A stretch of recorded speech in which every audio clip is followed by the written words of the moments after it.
Hello guys, কেমন আছেন আপনারা সবাই? আশা করছি সবাই ভালো ও সুস্থ আছেন। আমিও ভালো আছি। আজকে চলে আসলাম আরেকটি নতুন ভিডিও নিয়ে। আজকে আমি রান্না করব আলু দিয়ে গরুর মাংস। তো দেখতেই পারছেন আমি এখানে হাঁড়িতে গরুর মাংস নিয়ে নিয়েছি। আর গরম মশলা মানে যে সকল গোটা গরম মশলা আছে সেগুলো দিয়ে দিলাম। পেঁয়াজ দিয়ে দিয়েছি। আমি আসলে এটি হাতে মাখিয়ে বসিয়ে দিব। দিয়ে দিচ্ছি লবণ, দিয়ে দিলাম হলুদের গুঁড়া, মরিচের গুঁড়া, জিরার গুঁড়া, ধনিয়ার গুঁড়া, তারপর গরম মশলার গুঁড়া। আর এখন দিয়ে দিব গরুর মাংসের যে মশলাটা আছে না সেটি। এরপরে দিয়ে দিচ্ছি আদা রসুনের পেস্ট,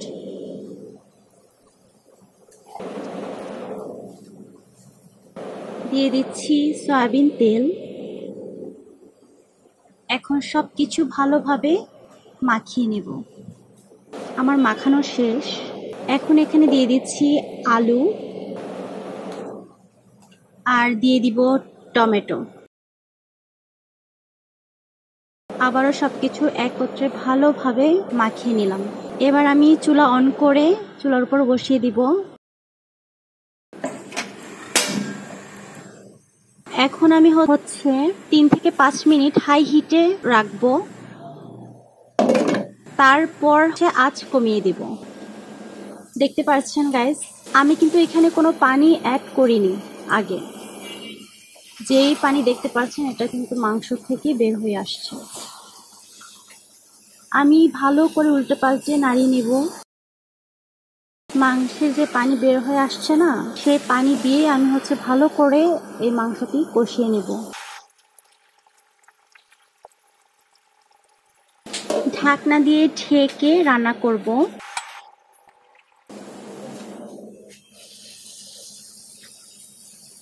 এখন কিন্তু আমার চুলার যে আঁচ সেটা লো হিটে আছে।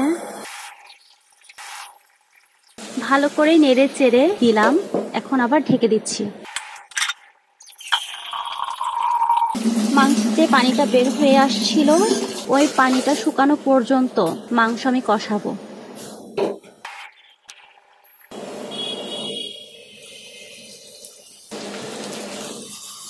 দেখতেই পাচ্ছেন গাইস, পানি অনেকটা শুকিয়ে আসছে। তো আমার মাংস কষানোটাও অনেকটাই হয়ে গেছে। এখন আমি দিয়ে দিব গরম পানি।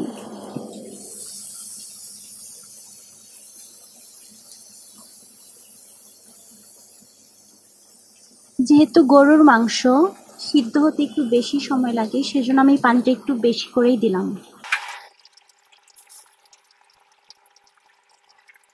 এই সময় আমি চুলার আঁচ মিডিয়াম করে দিয়েছি। এখন ঢেকে দিয়ে রান্না করে নেব।